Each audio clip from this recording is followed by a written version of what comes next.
Okay, we are live. Welcome to the Raw and Uncut Truth About Writing, presented by Imagine to Dream Bookstore podcast. I am your host, Arthur Nubia Shambee, here with a very special guest, Arthur Angela J. Ford. How are you, hun? Thanks for having me on. I'm glad to be here. Awesome. So, can you tell us a little bit about yourself and your books? Oh, yes. All right. So I started writing, gosh, I guess when I was 6 years old, I was given a journal, and I've always been absolutely in love with story. I remember even being like 3 years old, just like flipping through picture books and making up my own stories. And I loved books so much that my mom just went ahead and taught me to read when I was 4 because she was like, okay, all right. You want this, so let's do this. So I've always been into story, I've always been into reading and writing, and I especially had a call towards fantasy. So it was no surprise that when I started writing, of course, I gravitated more towards the fantasy genre and just really started writing the stories that I didn't necessarily see at the time and the ones that I knew that I personally wanted to read. And as I was writing, I was like, well, if I want to read a story like this, there has to be other people that want to read these kinds of stories too. And so I started out really with epic fantasy, wrote an epic fantasy series that really was just, gosh, it took so much brain power and so much energy, and it was utterly exhausting. It was rewarding, but it was very exhausting. And so after that, I pivoted more into the fantasy romance, which are lighter, faster reads, still with like an epic plot in the background. And so that's what I write. I'm most known for Music of the Night, which is my top seller. And so that's usually Phantom of the Opera, Gets Girl, Beauty and the Beast retelling. That's really my most popular book. But I love writing fantasy romance, really featuring interracial couples and just that knowledge that, we are stronger when we come together and work together and just kind of break down those barriers that have been built up. Oh my goodness, that's amazing. Oh my gosh. I would like to say you are an inspiration. You are actually my inspiration for book boxes. Let me just say that out the gate, because when I was starting my journey on even, having my books and stuff like that and ready to sell them, I came across your website and I said, "Oh my gosh, you can make a book box like this." So what I did was I read a snippet of one of your books. I believe it was the Face series, I believe, and it was written so intricate and detailed. I said, "Oh my gosh, this is the author right here." Okay. And I am very soon going to buy your books. It's just been a little hectic around here, but things will soon pick up, and you can expect that book from me because I support my authors over here. But Love yes, I'm so glad to hear about your writing experience, because I had like such a similar one.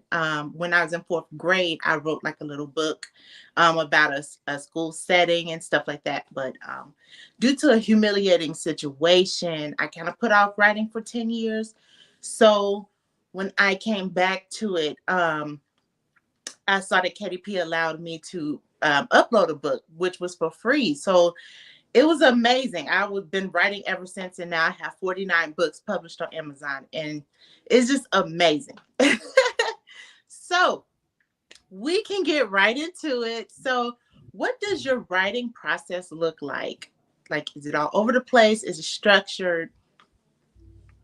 Oh my goodness. That's a great question because it is all over the place. To be honest, I started out writing as a pantser. So I would just sit down and write whatever came to mind. Usually I had like a couple scenes in mind. I had the ending of the story in mind. And so when I would write, it was more like a discovery. And I loved that because it was writing the same way I would read. Like when you read, you don't necessarily know what's coming next. You might have an ideal based off of the genre clues and the blurb and what the book is about, but you don't necessarily know exactly what's going to happen next. And so that was actually the same way that I used to approach writing, just really focus on that discovery and learning things about the character and the world as I wrote. So, pros and cons to that.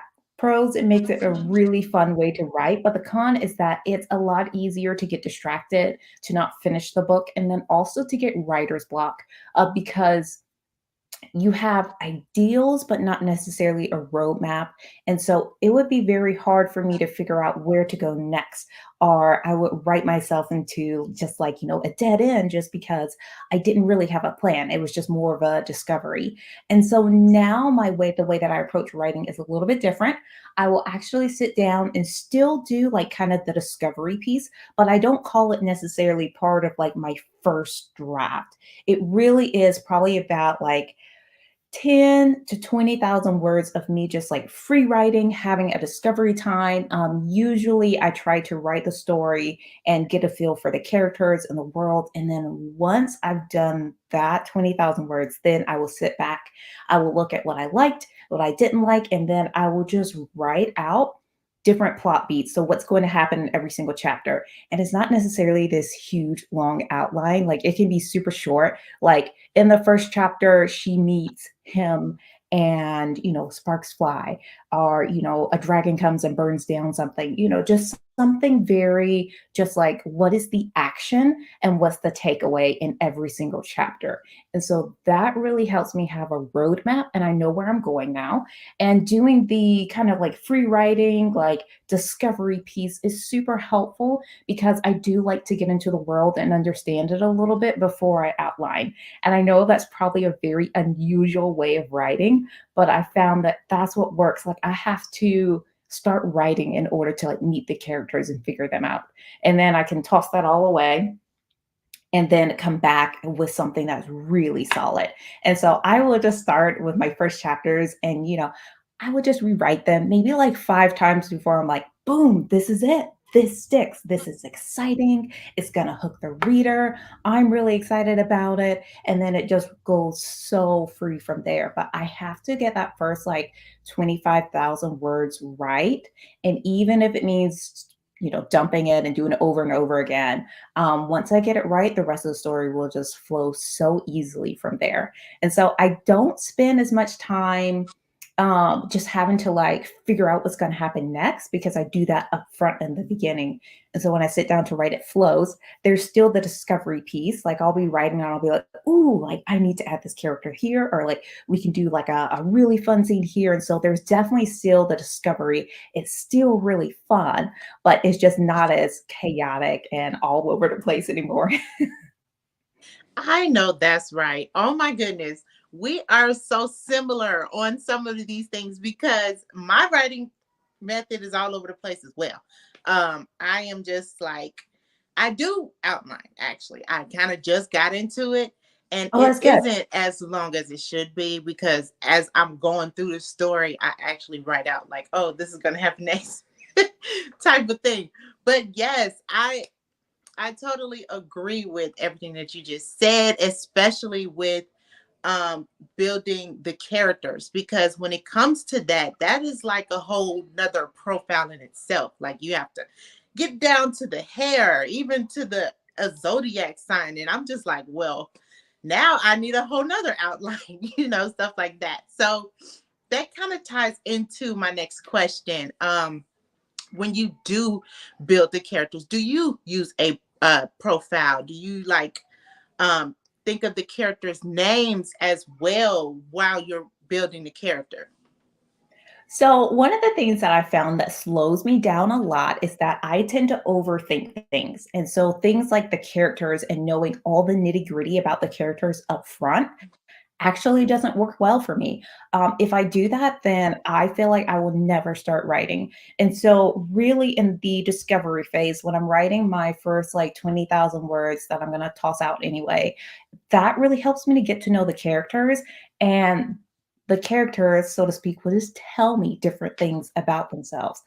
Like maybe their hair color, their eye color, like sometimes I'll be writing the character will be a little sassier than I expect. And I'm like, ooh, yeah. And then maybe they like to dress a certain way. And so usually I figure all of that stuff out from writing. And one of the things that I've been kind of tough on myself with is just really just making a decision and deciding like this is what this character is, and knowing that I don't have to have every single detail up front. I can always add those in later. And so sometimes I'll start writing, like I wrote an entire book, and the male main character's name, I did not like it. And so I highlighted it every time I wrote it. And I was like, I really need to think of a name for him. And, like I'm getting to the end where like I'm ready to submit to my editor. And I'm like, a name, I need a name. And so if I had spent all that time up front trying to figure out the name, then the book would not have gotten written. And so there's some things where I think it's totally okay to sit back and go, okay, I know I'm going to have this character and this is like what their attitude is like. This is like their big goal and what they want. And so you start at a very high level to graph that character, and then the details you can always add in during writing. And so sometimes I'll like put in bold or just like highlight different things that I need to revisit when I'm doing like a second or third or fourth pass. And really I found that if I can get the skeleton of the story written, then I can go back and add in all the details and talk about, like hair color, or maybe what they're wearing, or maybe like this jewelry that has a special significance, or like tattoos. But like all of those details, I usually add in later. So that way I don't overthink it and slow myself down when I could be writing a story. And I think that's something good to think about with approaching story anyway, is that writing a book is so big. It is so much. Like every now and then I sit back and think about it. I'm like, this is really intimidating. Like I'm telling someone's story. And yes, it's fictional and it's this fictional world, but I want it to be fun and exciting. And so a lot of times when I read a book, I'm like, man, that was a really good book. The author really nailed it. They did such a good job. And then I think about it, I'm like, man, I wonder how many drafts it took to get there. I wonder how many rounds of editing they did. I wonder what it looked like in the beginning and how it is vastly transformed to something completely different. Because I think the ideal is we think about books and we're like, wow, they did such a good job. And I bet it was easy for them. But it is not. Everyone sits down and they go, okay, here's this character, and then you just build upon it. It's like building a house. Like you don't build just like the foundation, get the structure up and go, that's it. Like all the details are like, the furniture, it's the design, it's like the paint, it's just all of those things coming together to really make it your own. And so yeah, I start with the skeleton and then add in the details later. If there's anything that I don't know or that's like stopping me, like names of cities and towns and like wild animals and all those world building things, I just make a note and then come back and revisit it later when I feel fresh. Okay. Awesome. Okay, so you technically answered my other question. I was going to ask about your world building. But you did that. Okay. I totally understand what you mean, because when it comes to character names, I don't spend too much time on it as well. I just say I don't like the name. Okay. Maybe I should write around it. Maybe I should look it up. Now, sometimes I do look it up and I say, okay, I like this name and I like the meaning. So I'm just going to use that and get the story out of the way. But yes, you have totally made me think about my story that I had just put out. This one took so long to get out. It was because of the detail and if I was gonna, make it right and stuff like that. So it's a mess when it comes to writing. And yes, I understand it takes a minute for someone to actually get a book out, but to actually have it in physical form, it's like a dream come true type of thing. So that's Yeah, amazing in itself. So yes, yes. it's And exciting. how many books did you write? I've stopped counting. I know I've written over 30, and so I'm just gonna go with that. Yes, right up It's there a with me. lot. I It's love a lot. it. So how do you get your inspiration for a story? Like, does it come in a dream, or did you see this happening with someone or something like that? What's that process? Yeah, so fantasy is so interesting. Like sometimes I'll have like a dream that will ignite an ideal. And so I remember with my very first novel, The Five Warriors, I just had a dream of a warrior and he was standing on a battlefield and he was just relieved. And that relief was what drove that entire story. And so sometimes it's just something like vague, like an emotion. Sometimes it's like, I love like kind of like the Beauty and the Beast kind of vibe, and I want to write my own spin on it. Other times it'll come from a cover or a pre-made cover. And so I have one trilogy, The Night of the Dark Fae. That the inspiration for that whole thing came from a pre-made cover. I saw it, I looked at it, and I was like, wow, this warrior has a story to tell. And then I closed out of Facebook where I saw it, and then I was like, nope, I'm gonna go buy that and write a story. And so that was the vibe there. And the designer had put like there was a little dragon sitting on her shoulder. She had like her face was a little cut up. She had a sword, and so like those were the elements that were the beginning there.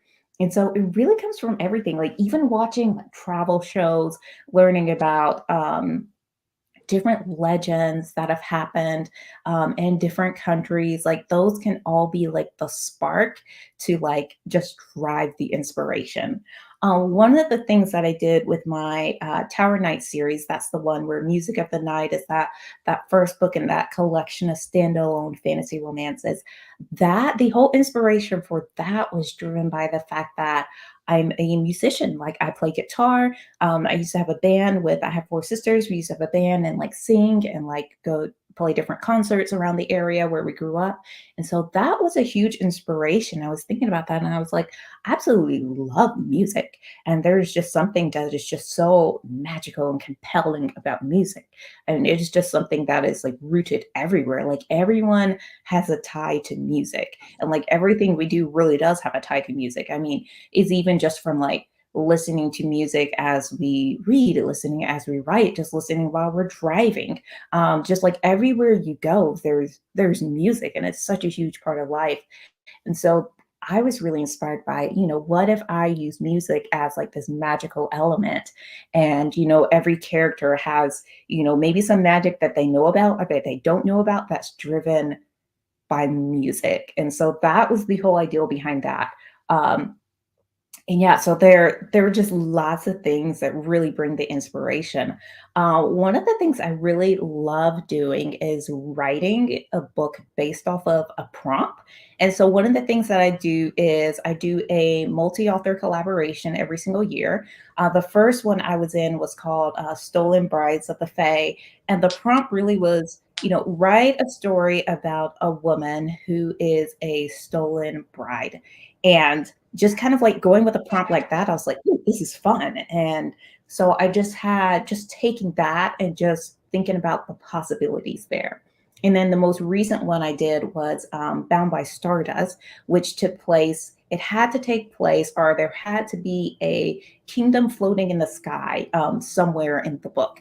And so that was really fun too, just thinking about, okay, there's people on the land, and then there's like this floating kingdom up above. And how can I turn that into this really fun, like fantasy romance story? And so I also love prompts for inspiration. Those are great. And just everything around me. I'm also the kind of writer where reading really helps me. Like I have to read in order to become a better writer. And I really just get inspired by books. I know I love writing fantasy romance, but in general, I really read a lot of like contemporary books, contemporary romance. I read a lot of mystery, suspense, and thrillers. I would say mystery and suspense is my favorite genre. I absolutely love it. And then after that, I would say thrillers are pretty interesting. And I'm starting to get more into like contemporary romance. But those are really the different genres that I read that really encourage me and really get me more excited to write. And then I just take what I've learned and just put it in a fantasy setting and just put my own spin on it. And so there's just inspiration everywhere. It's very exciting.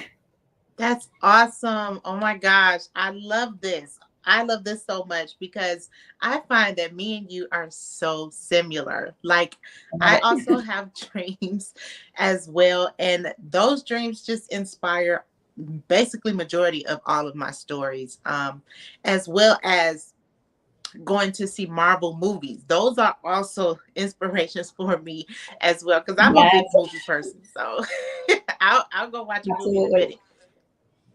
And so I feel like it has something to do with writing a book as well. when it comes to film, because the writer who writes the film, I feel like they take that type of aspect to put into a movie. And I feel like, well, hey, maybe I should do something like that. You know what I'm saying? Because for my books, I actually do have one of those dreams of mine, and I want to turn like my books into a movie. And so that brings me into my next question. Would you also be willing to turn your stories into a movie where you use your music that you have played already? Oh gosh, that would be the dream. It was really funny because this really takes me back to when I was a teenager and Lord of the Rings was coming out for the first time. And I remember how exciting that was, and just like watching those movies and being so inspired by, the landscapes and the costume design, and the music was incredible, and just the script and all the different scenes, like the battles and just everything they did. It was so groundbreaking at the time. And just looking back, I mean, it's just such a strong trilogy. But I remember watching all the bonus scenes and looking at, how much time they spent in New Zealand, how tight they were, just, working on that movie for so long.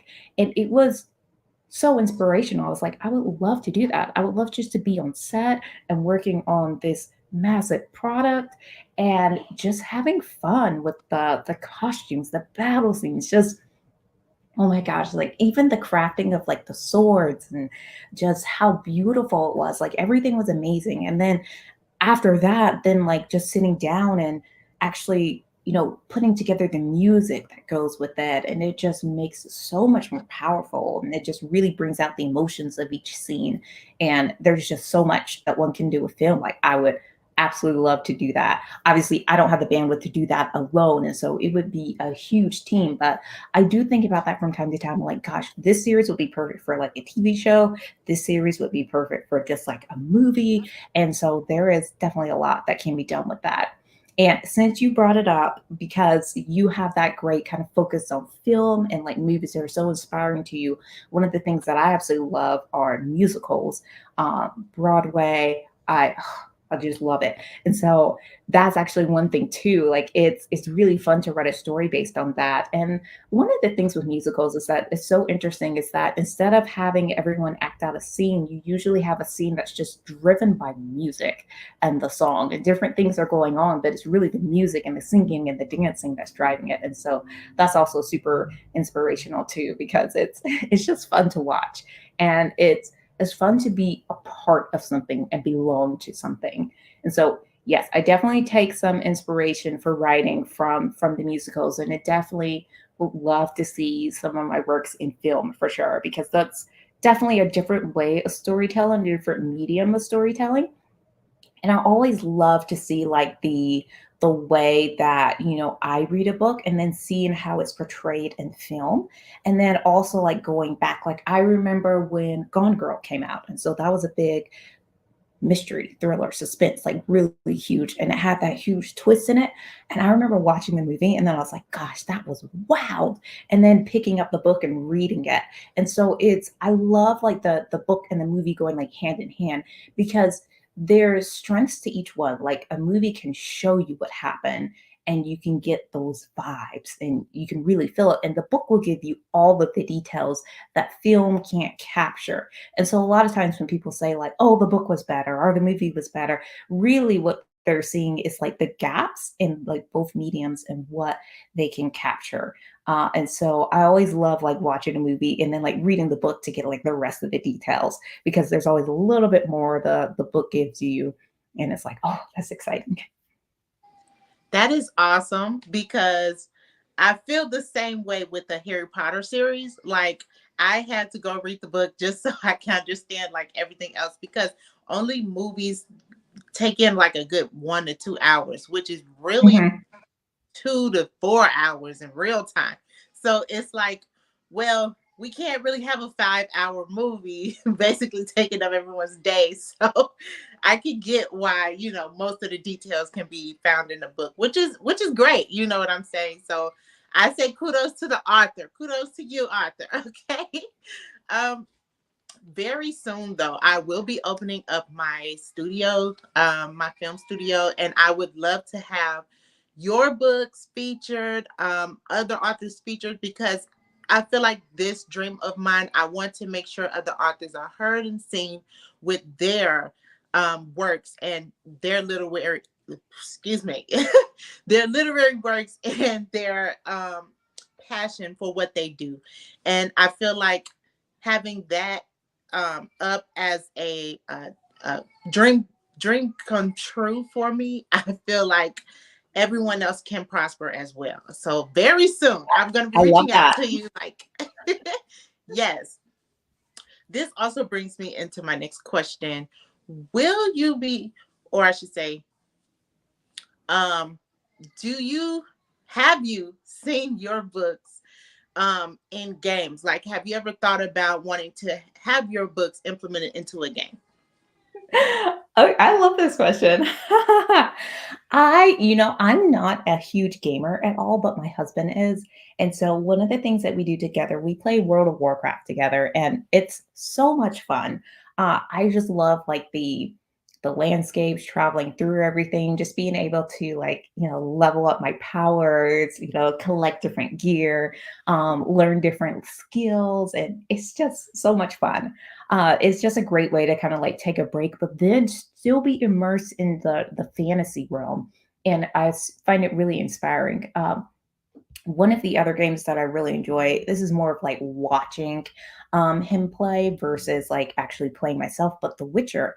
I thought that was a fantastic game. And the inspiration came from the Witcher books. And I thought that was just really cool what they did because the game kind of like just took the world and everything and just really just made it their own. And it's really fun. And I was thinking about it because there are so many games that are focused on fantasy and fantasy worlds and realms, but there are not that many movies and TV shows that are so focused on fantasy.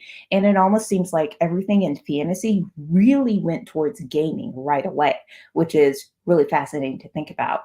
But I don't know if I have like a vast world, but I don't know if it's enough content for a game. I get what you mean. Sometimes with certain type of books, it won't be implemented into the game. I get what you're saying on that level. I just feel like the storyline, however, could possibly be what you are looking for in the game, because basically like what you said, a lot of people have went and took fantasy into their own hands, Final Fantasy for example. But they have utilized a storyline, and that is what is actually dope when you think about it, because what if one of my books was turned into that and they used their characters to make that happen? So I that would be amazing, you know. And And that's actually one of the things I love so much about fantasy is that they're endless possibilities. Like it could be a movie, it could be a TV show, or it could be a game or something else. You could even do like, yes, it could be like a video game, but you can actually go with a board game too. And so endless opportunities there. Like it's just really whatever you can think of, it really is. You're only limited by your own thinking of what you want to go into. yes, I totally agree. Awesome. Okay, so let me go ahead and get to the next question. We have three more for you. Who is your inspiration with um, creating your first book? When it came to who you were reading, what author was your main inspiration? Okay, well, I have 3 actually. So I read a lot of fantasy at the time. So, of course, J.R.R. Tolkien, because I did Lord of the Rings and The Hobbit. Those were huge inspirations. Then also Brian Jakes, he wrote the Redwall series.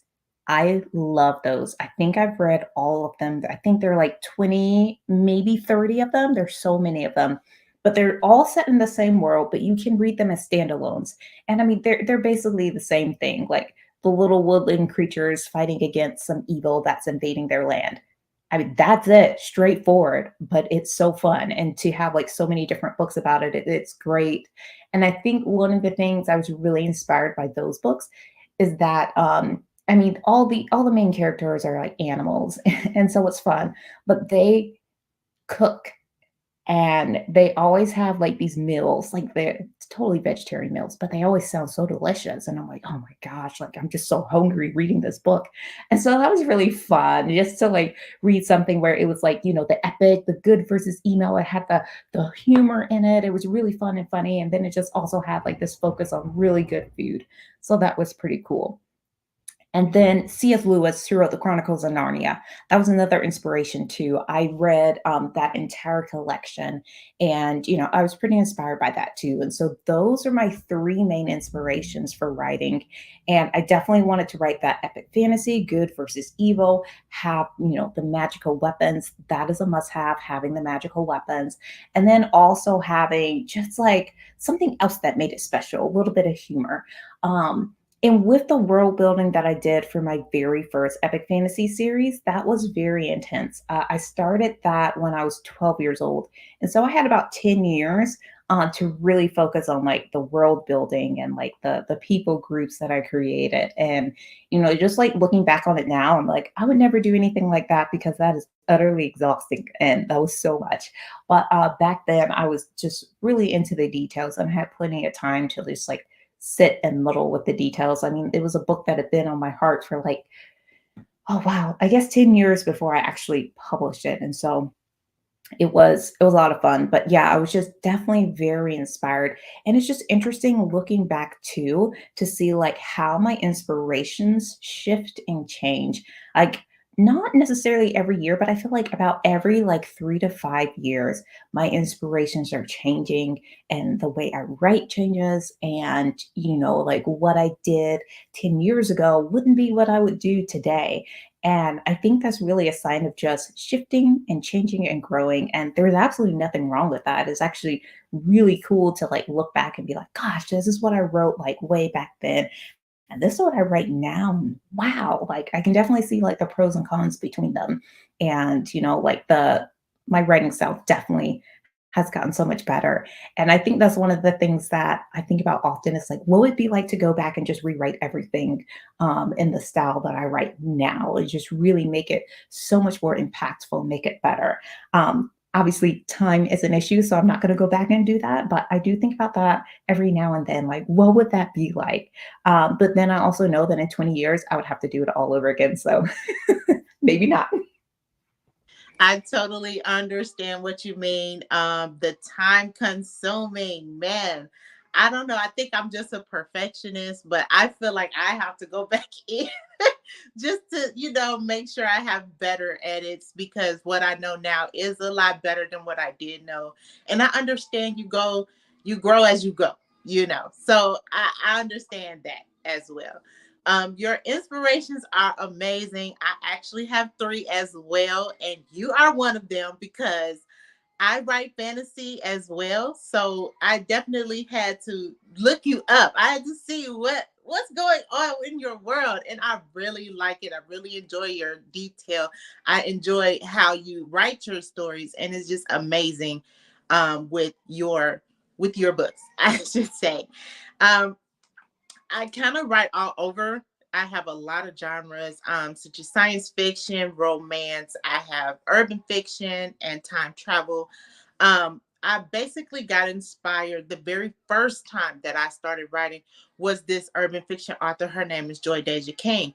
She wrote so many books and she's on the cover of her book. So it was like, wow, I can't believe she could do this. Like it made me think that I could do it as well. So I was like, she's such an inspiration. Another author is Toy Styles. She is an urban fiction author as well, and she is also turning her books into movies. So that was also an inspiration. And I said, look, I want to do it all too. Okay.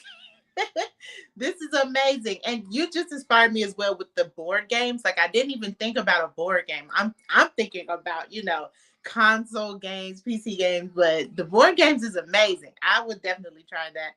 Awesome. So the next question will be Do you write every day? And if so, how do you get over writer's block? Yeah, so that is a really interesting question. So, straight off the bat, no, I don't write every single day. I do I used to try to write every single day because I always felt like, "Oh, I'm a writer. I should be writing every single day. That's what I should be doing." And so I actually have come up with a schedule that seems to work well for me. With like, there are 2 days a week where I get up pretty early and I have like a good solid hour and a half just to like sit down and just write. Every now and then I do get writer's block. And so one of the things I try to do with that is I feel like usually when I get really blocked is because all of my energy has gone towards something else and I feel especially drained. And so I don't feel any creativity at all.